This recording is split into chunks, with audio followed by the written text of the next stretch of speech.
मज़ीद वीडियोस देखने के लिए हमारे चैनल को सब्सक्राइब कीजिए और बेल आइकन को क्लिक कीजिए। बिस्मिल्लाहिर्रहमानिर्रहीम, अस्सलाम वालेकुम। उम्मीद करती हूँ आप लोग खैरियत से होंगे। एक दफ़ा फिर मैं आपको लहनिंग फ्रांस जो कंपनी है उसकी कुछ ऐसी प्रोडक्ट्स जो सर्दियों के लिए बहुत ज़्यादा मुफीद हैं, क्योंकि कुछ बीमारियाँ आपको सर्दियों में जकड़ लेती हैं और आप चाहते हैं कि किसी क्लिनिक ना जाएं और आपको वो अद्वियात हर जगह से मिल जाएं, आप उनका इस्तेमाल करें और आप जो है सेहतमंद हो जाएं। तो लहनिंग फ्रांस एक ऐसी कंपनी है जिस पर मैं बहुत भरोसा करती हूँ और उनकी चीज़ें आप लोग को बताती हूँ कि आप लोग वो इस्तेमाल कर सकते हैं। तो पहले हम शुरू करते हैं साइनस पैक से।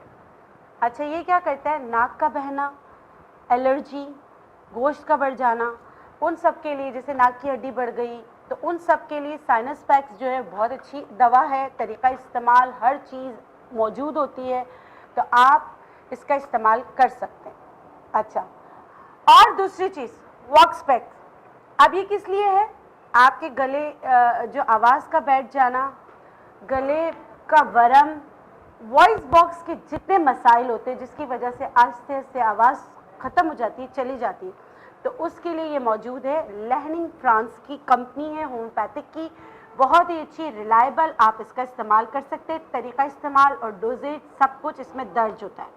अच्छा, एक तीसरी चीज़ जिस दवा के बारे में मैं बात कर रही हूँ, मैं समझती हूँ सेंटा हर्बा लहनिंग फ्रांस की, ये एक ऐसी दवा है, मैं नहीं समझती कि कोई मेडिकल स्टोर वाला जो होम्योपैथिक की मेडिसिन देता हो, या एलोपैथिक के भी बहुत सारे स्टोर्स ऐसे होते हैं जिसमें आपको होम्योपैथिक की मेडिसिन मिलती है और उसने ये दवा अपने मरीज़ों को ना दी हो। ये और किसी भी को, हर होम्योपैथिक का डॉक्टर जो है सेंटा हर्बा ज़रूर अपने मरीज़ों को इस्तेमाल कराता है। किसके लिए? दमे के लिए। दमा चाहे सीजनल हो, चाहे किसी एलर्जी की वजह से हो, दमा किसी वजह से भी, वैसे तो कहते हैं दमा दम से जाए, दमे के लिए बहुत सारे अद्वियात दी जाती है, लेकिन रिलायबल दवा जो है सेंटा हर्बा, ये एक ऐसी दवा है जिस पे हर होम्योपैथिक के डॉक्टर को और हर दवा बेचने वाले को, जहाँ हर किस्म की दवाइयाँ मिलती है, बहुत बड़े बड़े डिपार्टमेंटल स्टोर होते हैं, तो वो लोग भी इस दवा को पेशेंट को ज़रूर प्रिस्क्राइब करते हैं। अच्छा, एक और चीज़ लहनिंग फ्रांस की बहुत अच्छी है, वो है L62। पुरानी खांसी, बहुत पुरानी खांसी जो किसी सूरत नहीं जाती, तो लहनिंग फ्रांस के पास जो है L62 बहुत अच्छी है, ड्रॉप्स की शक्ल में है। इसके डोजेज वगैरह सब लिखे हुए होते हैं, आप कहीं से लेंगे आपको पता चल जाएगा। और इसके साथ ही सिरप भी मौजूद है फाइटोटेक्स के नाम से, जो सिरप की शक्ल में है, और जो है L62 जो ड्रॉप्स की शक्ल में है। ये खांसी का इलाज है। तो ये लहनिंग फ्रांस की कुछ ऐसी चीज़ें हैं जो आप जाकर किसी भी अच्छे होम्योपैथिक स्टोर से लेकर अपने सिम्टम्स के हिसाब से इसका इस्तेमाल कर सकते हैं। अगर आप में वही सिम्टम्स पाए जाते हैं जो मैंने आपको बताया है, तो इंशाल्लाह ये आपकी अच्छी दवा साबित होगी। तो और इसके साथ मैं हमेशा कहूँगी कि परहेज़ जो है, जिस तरह हम कहते हैं कि एहतियात इलाज से बेहतर है, तो इलाज के साथ परहेज़ भी लाजमी है।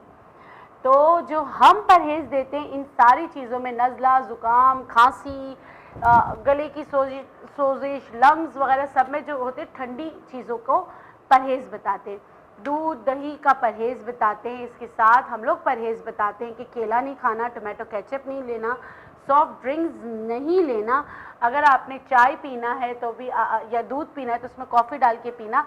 आप कहेंगे भाई कॉफ़ी नहीं, कॉफ़ी से तो होम्योपैथिक की दवा जो है ख़राब हो जाती है, तो आप चाय डाल के पी सकते हैं। कॉफ़ी और होम्योपैथिक की दवा जो है, या कॉफ़ी किसी भी दवा को ख़राब कर सकती है, कैफीन का सोर्स होता है, तो वो जो है 2 घंटे बाद आप पी सकते हैं। ये मैं अपनी ज़िम्मेदारी पे कह रही हूँ, दूसरों का मैं नहीं बता सकती। वो जैसे जिस डॉक्टर के पास जाएँ, जो आपको कहा जाए आप वही कीजिए। तो इस मालूमात के साथ मुझे दीजिए इजाज़त। इंशाल्लाह फिर मिलेंगे एक बहुत ही अच्छी इफ़ेक्टिव रेमेडी के साथ जो आपकी ज़िंदगी को बनाए सहल। अल्लाह हाफ़िज़।